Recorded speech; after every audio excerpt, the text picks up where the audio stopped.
Hello everyone, welcome back to the channel. आज हम जिस टॉपिक के ऊपर डिस्कशन करने वाले हैं वो है फॉर्म्स ऑफ बिजनेस का पार्ट 3, जिसमें हम पढ़ेंगे अबाउट पार्टनरशिप। प्रीवियस वीडियो में we have studied about sole proprietorship and Hindu undivided family business. अगर आप चैनल पे नए हैं तो प्लेलिस्ट में जाके बिजनेस ऑब्लिक कमर्शियल स्टडीज़ नाम की प्लेलिस्ट को प्ले करिएगा। उसमें आपको बाकी सारे के जितने भी वीडियोज़ हैं रिलेटेड मिल जाएंगे। सो let's begin with the today's topic, partnership. Most important बड़े बार सवाल पूछ लिया जाता है। पार्टनरशिप को लेके कई सारे क्वेश्चंस पूछे जाते हैं। अगर आप अकाउंट्स पढ़ते हैं तो उसमें भी आपको पार्टनरशिप अकाउंट्स करते होंगे क्लास 12th में। Partnership is very important. हर एक पॉइंट ऑफ व्यू से क्वेश्चंस इसमें से आ ही जाते हैं। So let's begin with the topic. सबसे पहले देखते हैं डेफिनेशन क्या बोलती है। Partnership is the relation between persons who have agreed to combine their property, labor, skills in some business and to share profits between them. Previous video में हमने पढ़ा था कि सोल प्रोप्राइटर क्या होता है। सोल प्रोप्राइटर देखिए एक सिंगल पर्सन होता है। उसके बाद हमने पढ़ा था HUF क्या होता है। HUF एक ऐसा बिजनेस होता है जो कि एक घर के अपने ही बंदे बिजनेस को चलाते हैं। आज हम पढ़ रहे हैं पार्टनरशिप। पार्टनरशिप एक ऐसा बिजनेस होता है जिसमें पार्टनर्स वो एक घर में नहीं रहते, कहीं और से आते हैं, ठीक है। वो सारे मिलते हैं यहाँ पर और यहाँ पर से वो डिसाइड करते हैं कि वो कौन सा बिज़नेस करेंगे, ठीक है। वो जो भी बिज़नेस करेंगे उसमें वो अपना कैपिटल इन्वेस्ट करते हैं उस बिज़नेस में जो भी उन्होंने डिसाइड किया है। उस बिज़नेस में वो अपनी स्किल्स देते हैं, कंट्रीब्यूट करते हैं। उसके अलावा लेबर, मेहनत, उसके अलावा पैसे जो भी उन्हें लगाने हो, एंड देन उससे आया हुआ रिटर्न, चाहे वो प्रॉफिट हो चाहे वो नुकसान हो, साथ में मिलके उसे झेलते हैं। तो ये एक ऐसा फॉर्म ऑफ ऑर्गेनाइजेशन है जिसमें पार्टनर्स होते हैं। होता नहीं है कि ये मेरे पार्टनर है, ये हमारा पार्टनर है। तो पार्टनर कौन होता है? पार्टनरशिप वो होती है जब पर बंदे आते हैं पार्टनर्स फॉर्म में। 2 होने चाहिए, 2 is the minimum limit. At least 2 बंदे से आपकी पार्टनरशिप फॉर्म स्टार्ट हो जाती है। पार्टनर्स आते हैं, डिसाइड करते हैं कि वो कौन सा बिज़नेस करेंगे, एंड देन उस पर्टिकुलर बिज़नेस में वो चीज़ों को इन्वेस्ट करते हैं, जैसे कि कैपिटल इन्वेस्ट करेंगे, पैसे लगाएंगे और अपनी स्किल्स देंगे, मेहनत करेंगे उस पर्टिकुलर बिज़नेस के ऊपर। एंड देन उस बिज़नेस से अगर फ़ायदा होगा तो ऑब्वियसली शेयर करेंगे प्रॉफिट्स इक्वली। नुकसान होगा तब भी सारे के सारे नुकसान को इक्वली शेयर करते हैं, ठीक है। So this was all about partnership. Actually होता क्या है, अब हम पढ़ते हैं कि पार्टनरशिप के फीचर्स क्या हैं, एंड देन पार्टनरशिप के फ़ायदे क्या हैं, देन अगेन नुकसान क्या है। सबसे पहले आ जाते हैं हम फीचर्स के ऊपर। फीचर्स देखिए, फॉर्मेशन सबसे पहला फीचर। फॉर्मेशन, अगर आप अपनी पार्टनरशिप को रजिस्टर करवाते हैं, इसका रजिस्ट्रेशन कंपलसरी नहीं होता, लेकिन अगर आप रजिस्ट्रेशन करवाते हैं तो पार्टनरशिप एक्ट 1932 ये गवर्निंग लॉ है जो कि पार्टनरशिप को गवर्न करता है, और इसी के थ्रू ही आप अगर आप रजिस्ट्रेशन करवाते हैं, विच इज़ नॉट कंपलसरी, लेकिन अगर आप करवाते हैं तो इसके थ्रू आपको होकर जाना पड़ेगा। इसके द्वारा आपको अपना रजिस्ट्रेशन वाला प्रोसेस पूरा फॉर्मेशन वाला करवाना पड़ेगा। Then comes second feature which says liability. Liability देखिए सारे के सारे मेंबर्स की अनलिमिटेड होती है, ठीक है। अनलिमिटेड लाइबिलिटी का क्या मतलब है?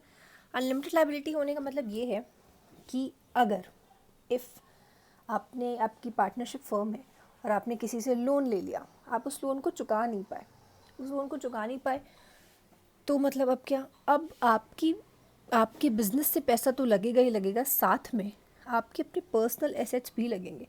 आपके पास अपना कोई चीज़ है, उसे बेच के आपको उस लोन को चुकाना पड़ेगा। तो आपकी लाइबिलिटी, बाहर के लोगों को चुकाने वाला बर्डन आपका जो है वो अनलिमिटेड है। आप ये नहीं कह सकते कि अरे नहीं, हमने तो बिज़नेस में जो है 10 लाख लगाए, हम तो बस 10 लाख ही देंगे। नो, अगर आपने 10 लाख लगाए हैं, उसके अलावा अगर आप तब भी आपके जो बाहर के उठाए हुए लोन्स अगर नहीं चुका पा रहे हैं, तो आपकी अपनी पर्सनल चीज़ें जो कि बिज़नेस से अलग हैं उन्हें भी बेचा जा सकता है लोन को पूरा करने के लिए। तो सारे के सारे पार्टनर्स की लायबिलिटी क्या होती है? लिमिटेड नहीं होती, अनलिमिटेड होती है। बाकी आपकी डीड के ऊपर डिपेंड करता है। आगे जाके आप और भी चीज़ें पढ़ेंगे, इसी पार्टनरशिप के और भी पार्ट्स लेके आऊँगी मैं, उसमें आप पढ़ेंगे कि पार्टनरशिप बाय लिमिटेड होती है, बाय लिमिटेड शेयर्स करके होती है, कई सारे टाइप्स होते हैं जो कि हम आगे पढ़ेंगे। बट जो एक बेसिक फीचर है वो ये है कि पार्टनर्स की लायबिलिटी क्या होती है, unlimited. Third feature is risk bearing. देखिए आप 4 बंदे आए यहाँ पर काम करने के लिए कि हम यहाँ पर एक पार्टनरशिप खोलेंगे। आप सब ने 50-50 हज़ार रुपये लगाए। आप सब ने जब 50-50 हज़ार रुपये लगाए तो आप सबका जो प्रॉफिट शेयरिंग रेशियो है सबका इक्वल हुआ, क्योंकि आप सब ने इक्वल पैसे कंट्रीब्यूट करें। तो रिस्क आप सबका इक्वल है। अगर प्रॉफिट होगा 2 लाख का तो आप सबको 50-50 हज़ार रुपये मिलेंगे। अगर नुकसान होगा तो आप सबको इक्वली नुकसान होगा। यहाँ पर सबका रेशियो जो है वो इक्वल होता है हर एक चीज़ का। अगर फ़ायदा होगा तब भी इक्वली बटेगा, नुकसान होगा तब भी इक्वली बटेगा। This point says decision making. आपका जो डिसीजन मेकिंग है वो म्यूचुअली होता है, ठीक है। HUF में हमने पढ़ा था कि जो आपका करता है वही सारे डिसीजन मेकर होता है, कंट्रोलर होता है। बट यहाँ पे पार्टनरशिप फॉर्म में आपका जो डिसीजन मेकिंग है वो म्यूचुअली होता है। म्यूचुअल कंसेंट, एक दूसरे से पूछ के, सलाह मशवरा करके तब जाकर आपके डिसीजंस लिए जाते हैं। This point is continuity.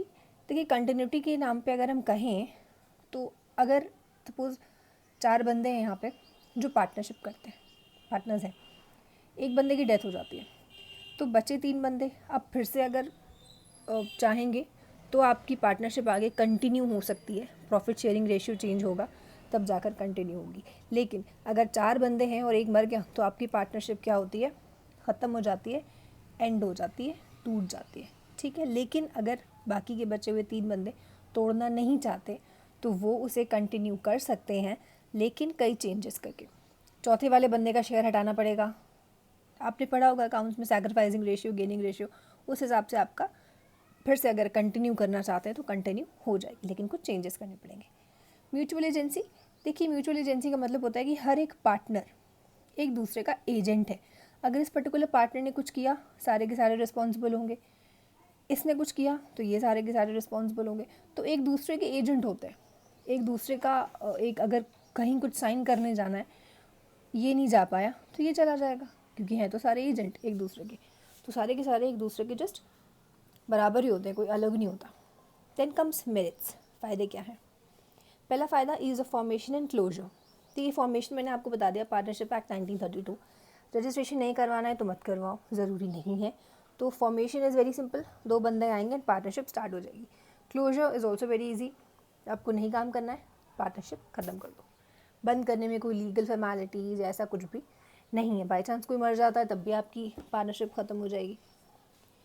Then comes second, balanced decision making. क्योंकि हमने यहाँ पे पढ़ा है कि डिसीजन मेकिंग म्यूचुअल कंसेंट के बेसिस पे होती है, एक दूसरे से पूछ के सलाह मशवरा लेके। तो आपकी जो डिसीजन मेकिंग है वो बैलेंस्ड है, किसी एक का डोमिनेंस तो है नहीं, तो ये एक बैलेंस चीज़ होती है। थर्ड मेरिट सेज मोर फंड्स। क्योंकि पार्टनर्स हैं, कहीं और से आ रहे हैं। अगर HUF होता तो उस पर्टिकुलर घर के होते तो फंड्स की लिमिटेड कैपेसिटी होती है। बट यहाँ पे वी हैव पार्टनर्स जो कि कहीं और से आ रहे हैं, दूसरे परिवारों से आ रहे हैं, तो they can bring funds with them. तो यहाँ पर फंड जो है वो ज़्यादा हो जाता है। Sharing of profits. देखिए वही सेम चीज़, इक्वल। अगर आप प्रॉफिट में इक्वल भागीदार हैं तो आपको लॉस में भी इक्वली भागीदार होना पड़ेगा। सबका अगर है कि भाई सब 25% के पार्टनर है तो हर एक चीज़ में, इन एवरीथिंग, चाहे वो आपको प्रॉफिट हो देन ऑल्सो यू आर भागीदारी फॉर 25%, अगर नुकसान है देन ऑल्सो यू आर भागीदार ऑफ 25%, ठीक। This point is secrecy confidentiality बनी रहती है। अगर 5 पार्टनर्स हैं, 1 2 3 4 5, तो ये 5 के 5 एक दूसरे की म्यूचुअल एजेंट है, कहीं बात बाहर नहीं जाएगी, क्योंकि एक ट्रस्ट है, एक म्यूचुअल एक दूसरे के ऊपर भरोसा है। तो एक सीक्रेसी और कॉन्फिडेंशियलिटी बनी रहती है इस टाइप के पार्टनरशिप में, या मतलब पार्टनरशिप में। अब कुछ नुकसान भी हैं। नुकसान क्या है? पहला, अनलिमिटेड लायबिलिटी। अगर बाई चांस आप बाहर के उठाए हुए लोन्स को नहीं चुका पा रहे हैं तो आपकी पर्सनल एसेट्स भी लगेंगी। पर्सनल एसेट्स भी आपको बेचनी पड़ेंगी उस लोन को चुकाने के लिए, ठीक। सेकेंड नुकसान is limited resources. Limited resources कैसे? फॉर एग्जांपल अगर हमारे पास पार्टनर्स हैं, 15 पार्टनर्स हैं, तो 15 ही का तो हमारे पास कैपेसिटी होगी, अनलिमिटेड तो हो नहीं सकती। उसके लिए हमें और पार्टनर्स को एडमिट करना पड़ेगा। तो जो रिसोर्स है वो कभी कभी लिमिटेड पड़ जाता है।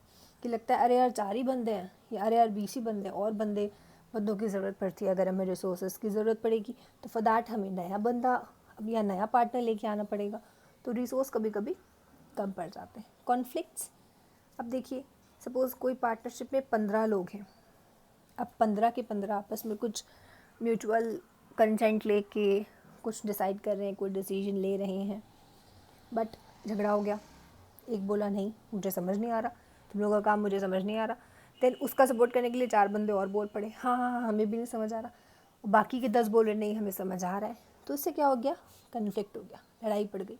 अब लड़ाई पड़ गई, अब फिर उसे सॉल्व करो। तो पार्टनरशिप में क्योंकि ये चीज़ें होती हैं, HUF में क्या होता है, एक सिंगल बंदा होता है करता, उसने जो डिसाइड कर लिया वो डिसाइड कर लिया। बट यहाँ पे आपको सबका इक्वल है, आप सारे के सारे कैपिटल कंट्रीब्यूट कर रहे हो, सबका एक अपना पार्टिसिपेशन है उस मैनेजमेंट में, सबको बोलने का अधिकार है, सबकी राय सुनने का अधिकार होता है। तो इस वजह से यहाँ पर कॉन्फ्लिक्ट्स जो है वो थोड़े से ज़्यादा हो जाते हैं। देन कौन सा नुकसान है, लैक ऑफ कॉन्टिन्यूटी। अगर आपका एक पार्टनर मर गया, 15 में से एक पार्टनर अगर मर गया तो आपकी पूरी की पूरी पार्टनरशिप ख़त्म हो जाएगी। ठीक है, लॉ ये कहता है कि भाई अगर एक बंदा मर गया तो partnership comes to an end, लेकिन देयर इज़ अ कंडीशन, अगर बाकी के पार्टनर्स चाह रहे हैं कि नहीं ख़त्म नहीं करेंगे तो वो अपना फिर से अपनी जो अकाउंट्स हैं उनमें कुछ चेंजेस करके, पार्टनरशिप डीड में चेंजेस करके, शेयरिंग रेशियो में चेंजेस करके उसे कंटिन्यू कर सकते हैं। Then this lack of public confidence, क्योंकि हमने पढ़ा था कि देखिए फॉर्मेशन के टाइम पे रजिस्ट्रेशन करवाना कोई ज़रूरी चीज़ नहीं है, ऐसा ज़रूरी नहीं है कि आप रजिस्ट्रेशन करवाएं। जब रजिस्ट्रेशन नहीं करवाएंगे तो आपके अकाउंट्स पब्लिकली बाहर नहीं आएंगे। जब अकाउंट्स पब्लिकली बाहर नहीं आएंगे तो लोगों को उतना भरोसा भी नहीं होगा कि अगर आपकी पार्टनरशिप का नाम भी आए तो लोग कहेंगे अरे कभी नाम ही नहीं सुना, अरे हमने तो कभी सुना ही नहीं। तो ये चीज़ें हो जाती हैं क्योंकि आपका जो फॉर्मेशन वाला पार्ट है वो कंपलसरी नहीं है, लीगली आप बाउंड नहीं हो पार्टनरशिप एक्ट में अपना रजिस्ट्रेशन करवाओ। इस वजह से कभी कभी ये दिक्कतें आ जाती हैं कि लोगों को भरोसा उतना नहीं हो पाता कि अगर पार्टनरशिप है तो भाई कैसी है, ट्रस्टवर्दी है या नहीं है, डाउट तो नहीं है किसी चीज़ में। तो ये दिक्कतें आपको फेस करनी पड़ सकती हैं। ठीक है, so in this video we have studied about partnership के features, merits, demerits. I hope आप सबको समझ में आ गया होगा। Thank you all so much for watching the video and may God bless you.